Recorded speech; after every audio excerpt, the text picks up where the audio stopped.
commerce extérieur et ancien patron du PS dans le département. On nous dit ce soir que le FN arriverait en tête dans les 21 cantons du Lot-et-Garonne. Est-ce que d'abord vous confirmez cette tendance ? On n'a pas du tout de chiffre définitif pour l'instant. Et nous, ce qu'on voit, c'est surtout des surprises très importantes à gauche. Tout le monde disait en Lot-et-Garonne comme partout en France que pour la gauche c'était fini. Nous, ce qu'on constate ici, c'est une résistance très importante qui est due à tout le travail qui a été effectué par Pierre Camani, par ses équipes au cours des dernières années. C'est pas fini, la gauche résiste, mais quand même avec un Front National en tête, c'est tout de même une sacrée claque. Il y a un Front National qui est très élevé et cela est vrai de longue date en Lot-et-Garonne. Nous sommes bien placés ici pour le savoir. Et moi, j'ai jamais minimisé ça.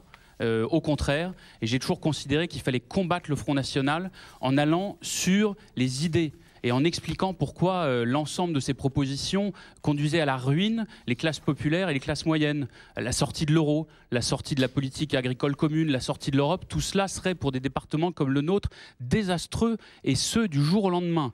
Et donc on sait très bien que le Front National est élevé ici parce que on connaît des difficultés en Lot-et-Garonne et personne n'a jamais minimisé ça. Alors mais la gauche face à cela, elle résiste et elle se bat, forte de son bilan sur la gratuité des transports scolaires, sur ce qui a été fait sur l'agriculture. Et dans le Lot-et-Garonne et aussi, visiblement, à l'échelle nationale.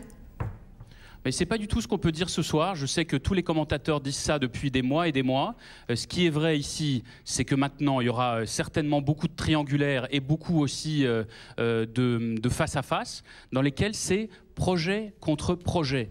Dans les cantons, il y en a quelques-uns où la gauche vraisemblablement ne sera pas au deuxième tour. On a toujours pris une responsabilité, je le refais ce soir, en appelant à faire barrage au Front National et à voter pour ceux qui leur font face. Mais dans l'immense majorité des cantons, la gauche est présente et forte de ce qui a été fait dans la lutte contre la désertification médicale, dans la gratuité dans les transports scolaires, dans l'agriculture avec les états généraux, tout cela doit être mis en avant parce que ce sont des solutions concrètes, c'est la défense des services publics, c'est du pouvoir d'achat et ça concerne d'abord ceux qui, souvent aujourd'hui, par détresse, peuvent se tourner vers le Front National. C'est ça la réalité que je ressens sur le terrain. Merci Mathias Fekl en direct d'Agen. Une première réaction.